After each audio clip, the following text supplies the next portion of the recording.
حضرت سیدنا عمر فاروق رضی اللہ تعالیٰ عنہ رات کو گھر کے اندر بیٹھے بیٹھے اچانک رونے لگ گئے۔ 62 سال کی عمر ہے، خلافت کے آخری ایام ہیں، آج ایسے ہی بلا وجہ بیٹھے بیٹھے اچانک رونے لگ گئے۔ آپ کی اہلیہ محترمہ نے اپنے بیٹے کو اٹھایا، کہا پتہ کرو آج تمہارے ابو جی بیٹھے بیٹھے بلا وجہ رونے کیوں لگ گئے ہیں؟ صاحبزادے آئے، عرض کی ابا حضور کیا وجہ ہے، کیوں رونے لگ گئے ہیں؟ فرمایا گھر کے سب لوگوں کو میرے ساتھ جمع کرو۔ سب لوگ جمع ہو گئے۔ اب گھر کے سارے لوگوں کو اپنے ارد گرد بٹھا کے کہنے لگے، فرمانے لگے کہ آج جب میں مسجد سے نکلا تو میرے کریم نبی کے سچے صحابہ یہ کہہ رہے تھے کہ عمر بڑا ہی اچھا ہے، عدل والا ہے، انصاف والا ہے، بڑا ہی اچھا ہے۔ بیٹے نے کہا ابا جی پھر اس میں رونے والی کیا بات ہے؟ کہا بیٹے رو اسی لیے رہا ہوں، مجھے ڈر لگ رہا ہے کہ باہر والوں کے لیے تو میں اچھا ہوں، باہر والے تو مجھے اچھا کہتے ہیں، رو اسی لیے رہا ہوں کہ گھر والوں کے لیے بھی اچھا ہوں یا نہیں ہوں، اور کہیں گھر والوں سے کوتاہیاں تو نہیں کرتا رہا، کہیں آپ لوگوں کے حقوق پامال تو نہیں کرتا رہا۔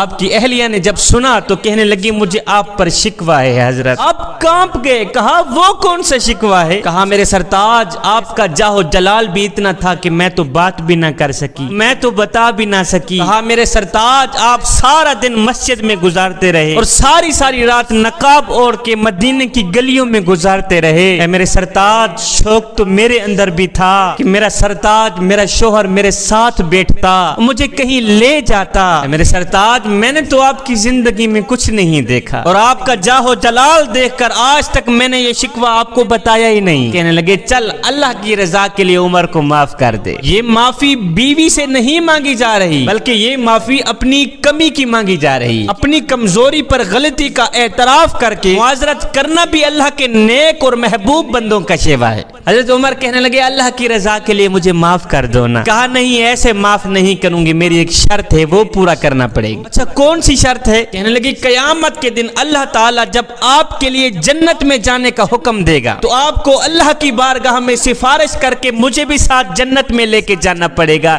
یہی میری شرط ہے۔ اور میرے سرتاج یہی میری شرط ہے کہ قیامت کے دن آپ کو سفارش کرنا ہوگی کہ یا اللہ یہ خاتون میرے کپڑے دھو کے دیا کرتی تھی، میری عزت اور آبرو کی حفاظت کیا کرتی تھی اور میرے بستر کو پاک رکھا کرتی تھی۔ میرے سرتاج مجھے بتاؤ نا قیامت کے دن میری سفارش کرو گے نا؟ یہ سن کر حضرت عمر فرمانے لگے کہ رب نے اگر عمر کو اپنے فضل و کرم کے صدقے جنت دی، پریشان نہ ہو تیرے بغیر جنت نہیں جاؤں گا، تجھے بھی ساتھ لے کے جاؤں۔ یہ ہے حضرت عمر کی عاجزی، یہ ہے ان کی ساری کہ حضرت سیدنا عمر فاروق رضی اللہ تعالی عنہ ایک تنگ گلی سے گزر رہے تھے، گلی تھی تنگ، لوگوں کا ہجوم تھا، آپ جا ہی رہے تھے کہ آگے ایک بزرگ آ رہا تھا، آپ کا پاؤں اس بزرگ کے پاؤں پر پڑ گیا۔ جیسے ہی آپ کا پاؤں اس بزرگ کے پاؤں پر گیا نا تو اس بزرگ نے چیخ ماری۔ وہ جانتا نہیں تھا کہ یہ شخص کون ہے، وہ بزرگ جانتا نہیں تھا کہ یہ شخصیت کس مقام کی مالک ہے، کس مرتبے کی مالک ہے۔ کہنے لگا تم اندھے ہو، دیکھ نہیں سکتے، تمہاری آنکھیں نہیں ہیں کہ تیرے پاؤں میرے پاؤں پر چڑھ گیا ہے، کیوں چڑھ گیا ہے، اور دیکھ کے نہیں چل سکتے۔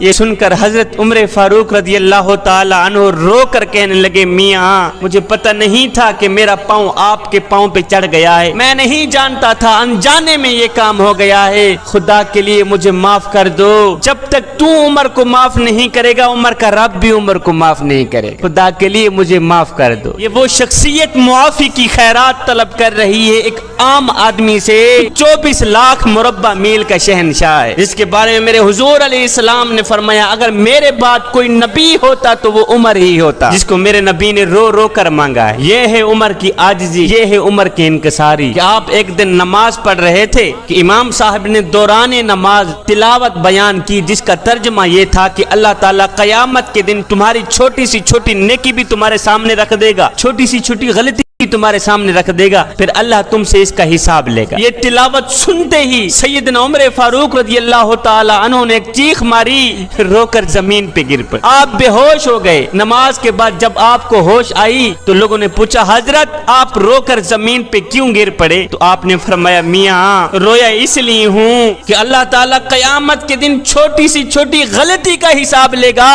عمر تو ایک پل کا حساب بھی نہیں دے سکتا۔